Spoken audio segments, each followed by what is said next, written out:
ओम शांति। आज की ओम शांति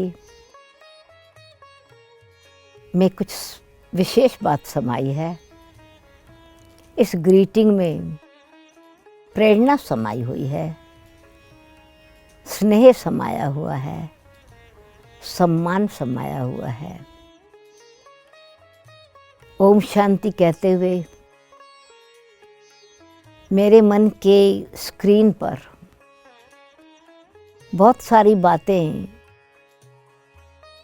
दीदी मन मोहिनी की सामने आ रही हैं। दीदी मनमोहिनी जी ब्रह्मा कुमारी ईश्वरीय विश्वविद्यालय की एक विशेष आत्मा, जिन्होंने अपने जीवन से अनेकों का जीवन बनाया। मनमोहिनी दीदी जी, उनको हम दीदी कहते थे। उनका ओरिजिनल नाम तो गोपी था, और जैसा नाम गोपी था वैसे ही उनके हृदय के मंदिर में परमात्मा के लिए प्रेम बहुत था, और विशेष करके श्री कृष्ण के लिए प्रेम था। बचपन से ही कृष्ण की भक्त भी थी, और शादी के बाद भी प्रेम श्री कृष्ण से ही रहा।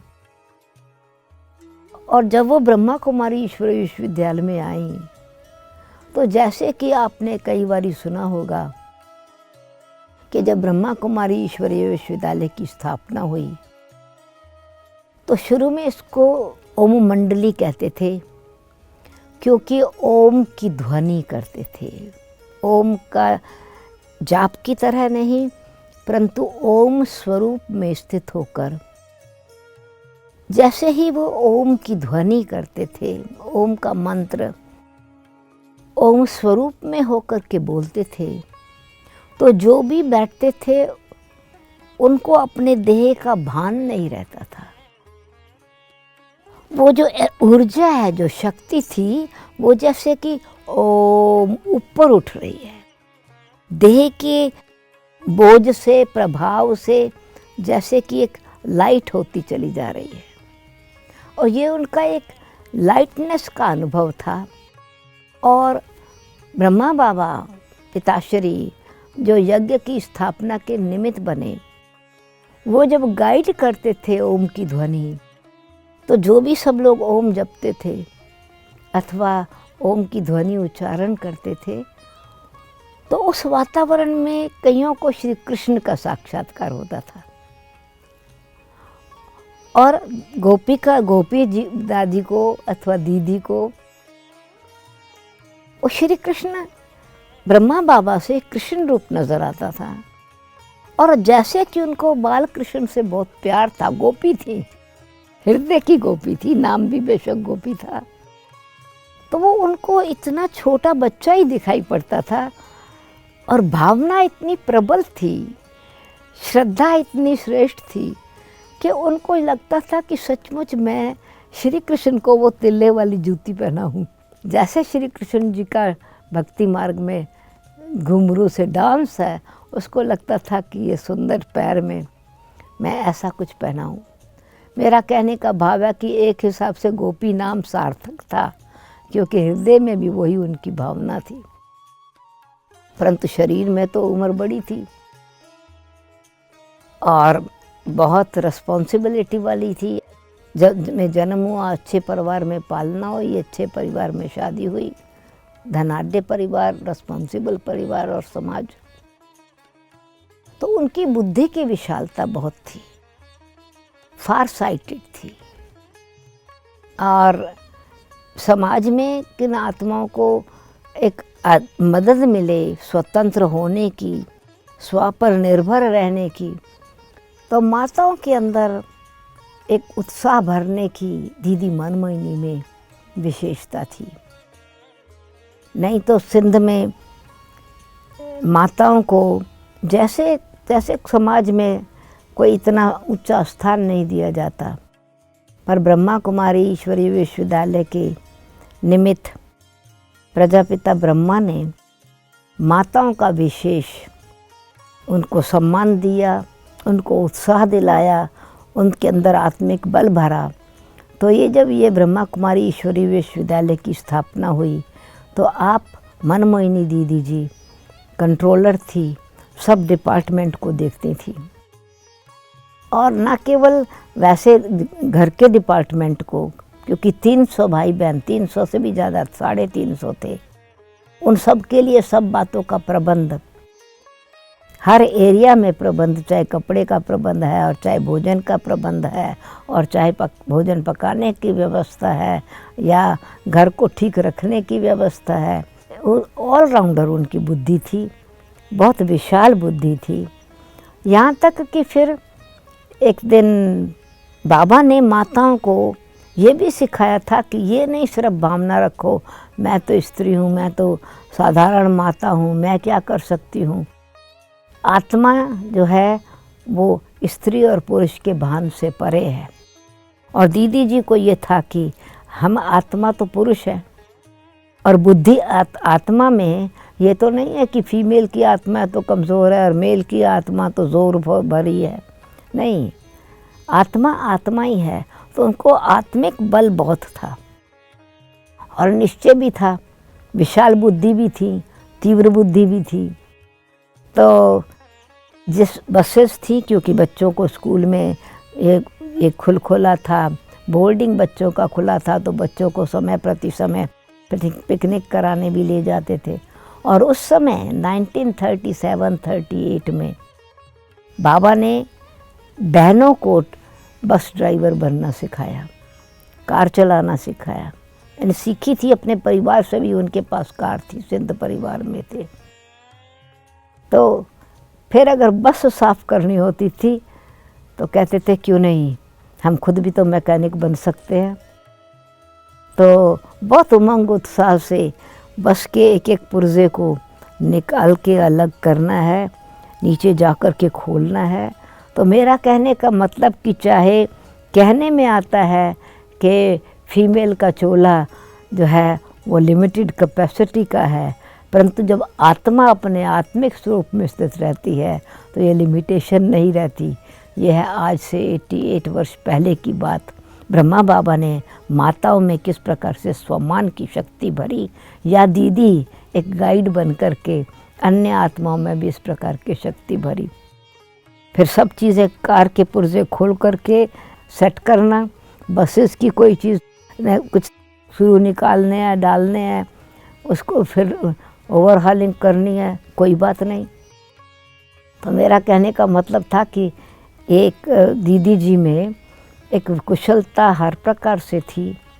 और फिर जब भारत में आए तो आध्यात्मिक शिक्षा अपने तक सीमित नहीं रखी, परंतु बाबा ने ब्रह्मा कुमारी ईश्वरीय विश्वविद्यालय के बहनों अथवा भाइयों को यही बताया, जो आपको मिला है वो दूसरों को भी देना है। तो दीदी जी परिवार में रहते हुए कमल फूल समान कैसे रहना है, एकता से रहना है, दृढ़ता से रहना है, स्नेह सम्मान से रहना है, रिस्पॉन्सिबिलिटी को संभालते हुए रहना है, प्रबंध घर का किस प्रकार से करना चाहिए। तो ये शिक्षा स्कूल जैसे कि एक माँ के रूप में भी देती थी और शिक्षिका के रूप में भी अच्छी शिक्षा देती थी। और उनकी विशेषता थी कि वो शिक्षक बनकर के शिक्षा नहीं देती थी, वो माँ की तरह शिक्षा देती थी। और जो बहनें कुमारियाँ स्कूल में ब्रह्मा कुमारी ईश्वरीय विश्वविद्यालय में जब पढ़ती थी और फिर स्कूल में ब्रह्मा कुमारी स्कूल में नेचुरली फिर पढ़ाना भी है, दूसरों को भी सिखाना है, तो इसको हम सेंटर कहते हैं। तो सेंटर की टीचर बनती थी। तो दीदी जी ये कहती थी, अगर टीचर कॉन्शियस में रहोगी कि मैं टीचर हूँ तो आपको अपनी पढ़ाई भूल जाएगी। आपको सिर्फ ये होगा मुझे दूसरों को पढ़ाना है। नहीं, ऐसा नहीं कि सिर्फ कथा करनी है, दूसरों को सुनानी है, नहीं, स्वयं भी तो पढ़ना है। तो इसलिए पढ़ना है और पढ़ाना है। तो प्रैक्टिकल में दीदी जी की एग्जाम्पल ये थी कि रोज़ सवेरे जो हम ज्ञान मुरली कहते हैं, आप लोग सुनते भी होंगे, अभी भी मुरली लाइन पर रोज़ पढ़ी जाती है। जिसको हम ज्ञान वीणा अथवा परमात्मा के महावाक्य, मधुर महावाक्य कहते हैं, तो वो सुनने के लिए दीदी जी सबसे पहले क्लास में आती थी अपनी नोटबुक लेकर के। सवेरे अमृत वेला 4 बजे उठती थी, तो 4 बजे तो वो योग कराती थी। इसका मतलब 3:30 सवा 3 बजे उठ करके नहा धो के तैयार हो करके बिल्कुल सामने योग पर कराने के लिए सामने शक्ति बन करके बैठती थी। दीदी जी की दृष्टि में एक इतनी रूहानियत की पावर थी, स्नेह भी था और शक्ति भी थी। तो जैसे कि लाइट के वाइब्रेशंस अथवा प्रकाश सबको दे रही हैं, और दीदी बिल्कुल जागृत और पावरफुल स्थिति में है, तो सामने जो योग करने वाले हैं वाइब्रेशंस ही नहीं होते थे, नींद के वाइब्रेशंस ही बड़े पावरफुल होते थे और उत्साह उमंग की भावना होती थी। लाइट हाउस माइट हाउस जैसे कि सामने बैठा हुआ है, तो इसलिए सबके अंदर उत्साह होता था। तो दीदी अमृत वेले का योग स्वयं कराती थी। फिर क्लास में स्वयं पहला नंबर अगर आ गई स्टूडेंट, तो दीदी जी हमेशा दूसरों को उत्साह दिलाती थी। कोई भी मुरली पढ़ रहा है, दादी जी मुरली पढ़ती थी, तो दीदी कहती थी टीचर से पहले जाना है हमको, टीचर चली जावे फिर टीचर क्लास में आ जावे, फिर हम जाएं तो स्टूडेंट के नंबर कम हो जाएंगे, मार्क्स कम हो जाएंगे। तो उत्साह भी रहता था, डर की बात नहीं, परंतु सम्मान और उत्साह की भावना रहती थी। फिर वो नोट्स लेती थी और नोट्स लेने के बाद क्वेश्चन आंसर तैयार करती थी। फिर इंटरेस्टिंग बात ये होती थी कि वो सिर्फ अपने लिए नोटबुक नहीं, वो जो नोट क्वेश्चन बनाती थी, फिर दिन में जिस समय भोजन के बाद चिट चैट के लिए या थोड़ा वॉक के लिए जाओ तो क्वेश्चन पूछती थी, अच्छा आज की मुरली में ये इसके लिए बाबा ने क्या बोला। तो सबकी बुद्धि को एक्टिव करती थी। और सवेरे हम गुड मॉर्निंग करने जाते थे क्लास में जाने से पहले, तो उन्होंने दिन में और पहले दिन की मुरली बहुत अच्छी तरह से सुनी और अटेंशन से लिखी थी। तो फिर वो प्रश्न पूछती थी, और फिर प्रश्न में अगर हमने राइट उत्तर नहीं दिया तो वो भी बड़ा अच्छा लगता था उनको, फेल करने में भी प्लेजर लगता था और फिर हमको उत्साह दिलाने में भी प्लेजर, वो भी उनको अच्छा लगता था, जैसे फन। तो रियलाइज़ कराती थी कि अटेंशन से सुनना कितना ज़रूरी है। तो ये मतलब क्या है कि student life is the best, godly life is the best. भगवान हमको पढ़ा रहे हैं, ये दीदी जी की विशेषता थी, पढ़ कर के और पढ़ाना। एडमिनिस्ट्रेशन में भी बहुत एक्टिव थी। उनकी जो जिम्मेवारी थी वो दिल्ली से लेकर के श्रीनगर तक, एक्चुअली गुजरात में अहमदाबाद के जो भी आश्रम खुला था वो उनको भी उन्होंने संभाला, उस स्थान को भी शुरू में। तो अहमदाबाद से श्रीनगर तक जितने भी अपने सेवा केंद्र थे, दिल्ली में क्योंकि मुख्य स्थान था तो वो रहती दिल्ली में थी, परंतु बहुत एडमिनिस्ट्रेशन पावरफुल। आसपास के जितने स्थान थे दिल्ली के, वो बीच बीच में जाती थी देखने के लिए। और फिर पत्र व्यवहार में जैसे कि एक रियल वेरी ट्रेंड ऑफिस की तरह थी, ऑफिसर की तरह थी। छोटी सी अटैची अपने पास रखती थी और उसमें रोज़ के जो पत्र आते थे वो पत्र सुनती थी। फिर सुन कर के एक पैड रखती थी अपने पास जिसमें पत्र वो नोट्स ले लेती थी, और जिन जिन को उत्तर दिलवाती जाती थी नोट कर राइट, और बाकी जो बातें नहीं थी उनको फिर से नोट करके ये कल का काम करना है, आज का काम आज है, बाकी कोई बातें ऐसी हैं जो वेरीफाई करके लिखनी है, थोड़ा क्लियर कर करके लिखनी है, दूसरे दिन में जवाब देना है। तो बिल्कुल एक्यूरेट ऑफिस का कार्य। एक माता जिन्होंने कोई स्कूल में कोई एजुकेशन नहीं ली है और इतना एक्टिव होकर के, अलर्ट होकर के, रिस्पॉन्सिबिलिटी से, किसी प्रकार की कोई परिस्थिति है, किसी की मन की अवस्था को उत्साहित करना है, किसी परिवार में किसी प्रकार का कोई राय सलाह देने की है, तो दीदी बहुत उमंग उत्साह से वो पत्र लिखती थी। पर खाली पत्र नहीं लिखती थी, विशेषता उनकी ये थी कि वो ज्ञान जरूर साथ में भेजती थी। तो उस समय जो अंतर्देशीय पत्र होता था, लिफाफे में चिट्ठी लिख के भेजने की बात नहीं थी। वो कहती थी दोनों बातें उनको पास होनी चाहिए। तो वो जो अंतर्राष्ट्रीय पत्र में एक साइड में वो जो रोज़ की मुरली के प्रश्न उत्तर होते थे वो प्रश्न प्रिंट करवाती थी, वो प्रिंट किया हुआ होता था। और दूसरे 2 पेजेस पर जिन्होंने भी जो पत्र में बातें पूछी अथवा डायरेक्शन लिए या कुछ किसी बात की विशेष उनको सलाह चाहिए थी तो वो लिखती थी। कहने का मतलब ये है कि उनका ऑल राउंड ये पार्ट था। घर की व्यवस्था को भी बहुत सुंदर तरीके से रखना है। तो याद है कि कुमारियाँ, छोटी छोटी कुमारियाँ बाबा के घर में परिवार सहित जब आती थी, फिर वो सेंटर पर अगर जाके रहती थी तो दीदी बीच बीच में जाती थी, देखती थी कि सेंटर को किस प्रकार से रखा हुआ है। सेवा केंद्र के अंदर स्वच्छता है, सेवा केंद्र के अंदर सब व्यवस्था ठीक है। तो हमेशा ध्यान दिलाती थी कि अगर आपके मन की अवस्था ठीक है, आपकी अपनी स्टेज ठीक है, तो आपका जो सेंटर है वो बड़ा पावरफुल रहेगा और अच्छा रहेगा, स्वच्छ रहेगा। तो कभी कभी उनमें ये था कि ऐसा नहीं हो कि कोई भी चीज़ को थोड़ा गंदगी को थोड़ा पीछे करके छिपा दो। तो कभी कभी ऐसा कोई कुमारियाँ अथवा माताएं थोड़ा परिस्थिति के कारण, टाइम के कारण, आलस के कारण, कभी ऐसा भी होता है चलो अच्छा कोई बात नहीं, कपड़े रखे हैं बिना प्रेस किए भी हैं, छिपा के पीछे अलमारी में रख दिए, आगे पर्दा लगा दिया। तो दीदी जब चक्कर लगाने जाती थी तो फिर जानबूझ के कहती इस अलमारी में क्या है, यहाँ क्या रखा है। तो सबको रहता था दीदी आएंगी, घर एकदम बिल्कुल स्वच्छ व्यवस्थित होना चाहिए। तो ऐसे अंदर की व्यवस्था और घर की व्यवस्था, परिवार की व्यवस्था सुव्यवस्थित हो, वेल ऑर्गेनाइज्ड हो, ये भी दीदी की विशेषता थी। अपने तन की भी संभाल करना बहुत अच्छा, यानी बेशक एज तो बड़ी थी और थोड़ा चलने में घुटनों का दर्द भी था, क्योंकि सेवा केंद्र पर सेवा करने अथवा ज्ञान सुनाने या क्लास कराने जाती थी। तो उस समय तो बस में ही जाना होता था।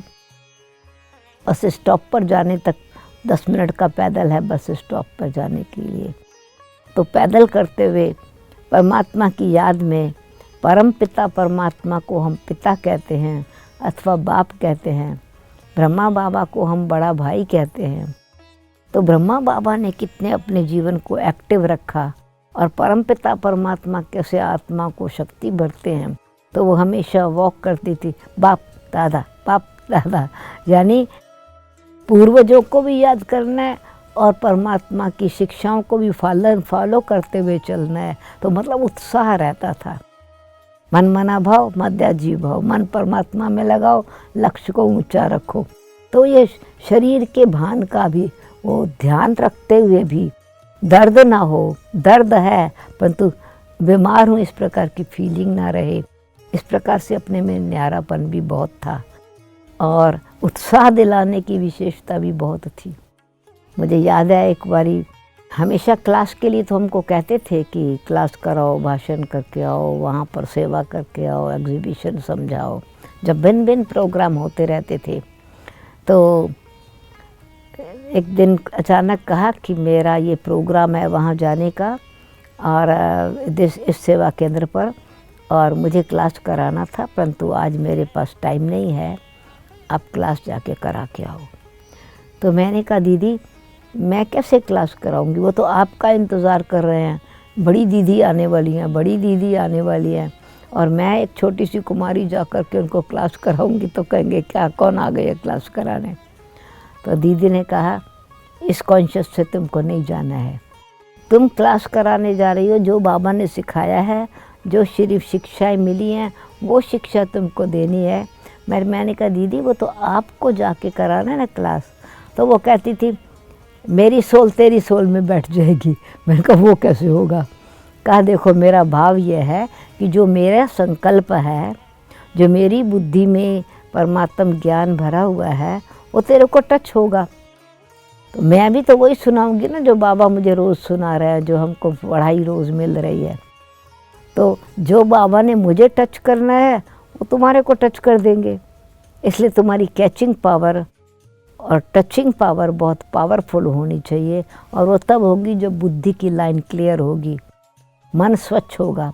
तो जैसे कोई भी चीज़ को ऐसे नहीं कारपेट के अंदर डाल दो, कपड़े पर्दे के पीछे रख दो, नहीं, मन में भी किसी प्रकार की कोई बात है तो बिल्कुल स्पष्ट रीति से क्लियर कर लेनी चाहिए।